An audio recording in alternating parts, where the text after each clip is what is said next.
કે ગંગાજીમાં નાહી લઈએ એટલે પાપ બળી જાય, તો ગંગાજીના કાંઠે રહેતા રોજ ની ધૂપગા દેતા હોય એમ બળી જાય.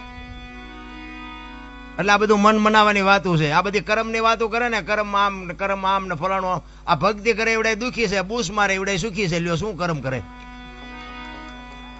અટપટું છે આ. હિમ સમજાય એવું નથી. આ ભાગ ની બધા વાત કરે, ભવ ની વાતો કરે. ઓલા ભવ માં આમ ને ઓલા ભવ. હવે કાલ ની ખબર નથી શું ભવ ની કોડો મળ્યો એ ભવ શું થાય લ્યો.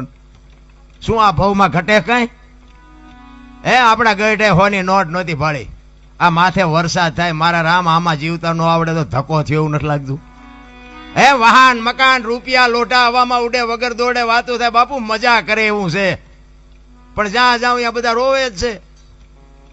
ધાબુ ફરવું છે કે છૂટા નથી, બીજા પાસે જાય કે ડોબું વિયાણું દોવા નથી દેતું, બીજા પાસે જાય કે હોવ તેડી ગયા વેવાય મોકલતા નથી, બીજા પાસે જાય કે છોકરાને પોલીસ વાળા લઈ ગયા જામીન જડતા નથી. તો આપણે જ્યાં રોવું? આખી દુનિયા રોવે જ છે.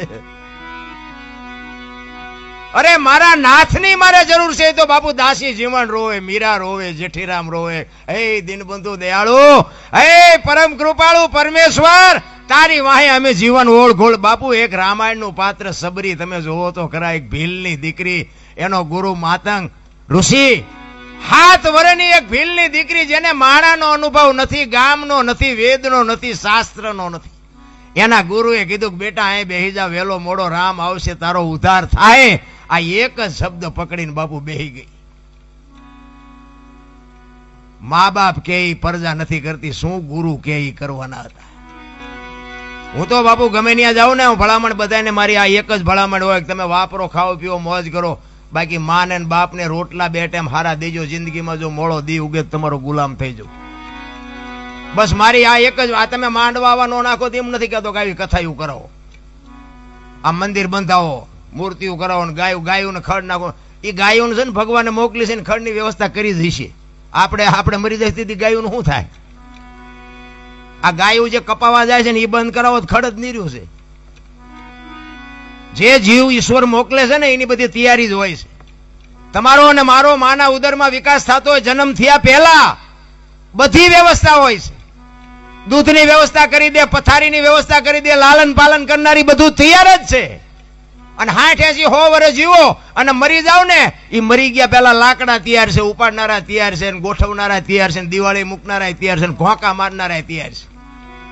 તો પહેલી ને છેલ્લી 2 તૈયારી છે, તો વટલી તૈયારી નહીં કરી રાખી હોય. પણ આ હું કરું આમાં જેટલાય કહેતા છે આ એમ કર્યું. હું તો એમ કઉ છું કે આવા જે ભગીરથ કાર્ય કરે છે ને, એને ટેકો ન દો કાંઈ નહીં, પણ નડો નહીં તો ભજન થઈ જાય. અરે જીવવા જેવું. મને તો એમ થાય કે હું તો આમ બજારમાં ક્યારેક નીકળું ને અત્યારે હાજર રાતે, તો આમ બજારમાં કૂતરા હુતા હોય ને તો મને એમ થાય કે આમને નિરાયત નથી. આપણે રાતીને ખવડાવવું પડે એને છે હાથ, પણ ઘસઘસાટ હુતા હોય. છોકરો પરણાવો છે ને ચૂંટણી લડવી છે ને પૂછડું અમારું સન્માન ન કર્યું ના કાંઈ લોહી ઉકાળા છે અમને ને કે આપણે જે જોવે એ બધું જોવે છે ને. ખોરાક, હવા, પાણી, ટાઈટ, તડકો બધું આપણને જેમ છે ને એમ જ છે. 84 લાખ યોની છે એવું કે છે. 84 લાખમાં રૂપિયા હાટું માયા હાટું બસોડા ભરતો હોય માણા એક જ. કોઈ જીવ બસોડા ભરતો હોય મને બતાવો. અને કોઈ જીવ જો ભીખો રહેતો હોય તો મને કહો, અને માણાનું ભરાતું હોય તો મને કહો. આપણા જેમ જ નથી. આપણે જેમ બચાવો એમ આ કૂતરા ને કાગડા ને ભૂંડડા ને એને બચાવતો હોય જ છે. એનું લાલન પાલન એ કરે છે. બચાવ હોય ત્યાં સુધી એને ખવડાવે, પીવડાવે, એને પાંખું આવે ને ઉડી જાય પછી કે તું તાર રસ્તે હું માર રસ્તે. હવે આપણે 4 પેઢીઓ થઈ હોય તો ચાવીઓના જોડા ભરાવ્યા હોય. હવે ગુડો ને હારખો રોટલો ખાવો હોય તો હવે હું ચાવીઓને અરે રાખીને કામ છે, પણ નથી છૂટતું નથી.